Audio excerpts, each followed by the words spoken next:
For 16 år siden var Thomas Geertz involveret i et trafikuheld, der gjorde ham lam fra brystet og ned. Thomas blev dømt til et liv i kørestol. En tilværelse, han har fundet sig til rette i, trods de store udfordringer og begrænsninger, en kørestol giver. Jeg har brug for en kørestol, så jeg kommer rundt i. Jeg kan ikke stå op, jeg kan ikke gå. Så jeg sidder i kørestolen permanent. Den 24. oktober 1994 var Thomas Geertz på arbejde som taxachauffør. Det var en kedelig nat. En tur til et forsamlingshus ved Faaborg skulle redde nattens omsætning. Thomas kørte med høj fart mod de ventende kunder. Alt for høj fart. Men kunderne, de måtte vente forgæves, for Thomas han nåede aldrig frem. Så en bil komme fra en sidevej, fra højre side, køre frem og holde stille. Og jeg tænkte, jamen den holder jo stille, og den skal jeg bare vente på, at jeg er forbi. Og jeg er forbi lige om lidt. Så jeg fortsatte, uden at tænke på at sætte farten ned, eller begynde at bremse eller noget. Da jeg så var tæt nok på, til at nu er det i hvert fald for sent at gøre noget, der opdagede jeg så, at bilen den var kørt ud foran mig.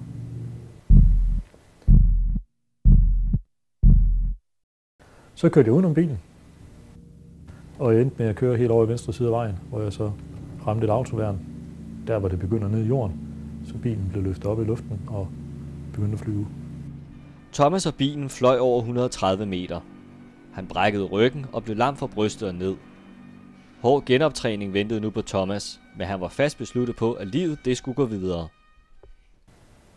I stedet for at sidde over et hjørne og være sur over, at det lige var mig, det skulle gå ud over, så forsøger jeg i hvert fald på, og det lykkedes da også langt de fleste dage, at se fremad i stedet for at sige, jamen, hvilke muligheder har jeg for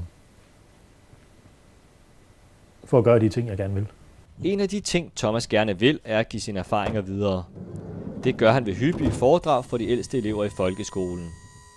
I dag er heller ingen undtagelse, hvor det er elever i en 10. klasse på Lillebæltsskolen ved Middelfart, der får besøg af ham.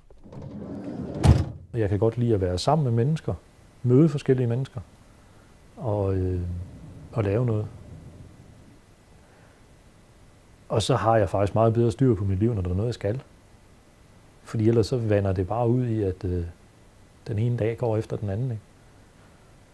Og hvis bare jeg kan redde en enkelt hver anden gang, eller hver gang jeg er ude og holde foredrag, fra at komme til skade på samme måde som mig selv, så er det jo ikke spild af tid. Spørgsmålene til Thomas er mange. Et hyppigt spørgsmål er, hvad Thomas ville gøre, hvis han en dag kunne gå igen. Det er svært at svare på. Ikke? Jeg har en dag siddet sammen med nogle andre og snakket om, hvad vil vi egentlig gøre, hvis vi nu lige pludselig kunne gå igen. Hvis jeg nu lige pludselig var ligesom lige inden, så tror jeg, det første, jeg ville gøre, det var at gå en tur. Simpelthen bare gå et eller andet sted hen, ud over nogle marker, hvor jeg ikke kan komme i kørestolen. Så ville jeg tage en stige, og så ville jeg kravle op på et tag, stille mig op på toppen af et tag. Der kan jeg bare ikke komme i dag. Tilbage i Hundslev ved Kerteminde, og stadig i den kørestol, som kun drømmene kan fjerne ham fra, er Thomas helt vågen igen. Klar til et tilbageblik på dagen, der ændrede alt.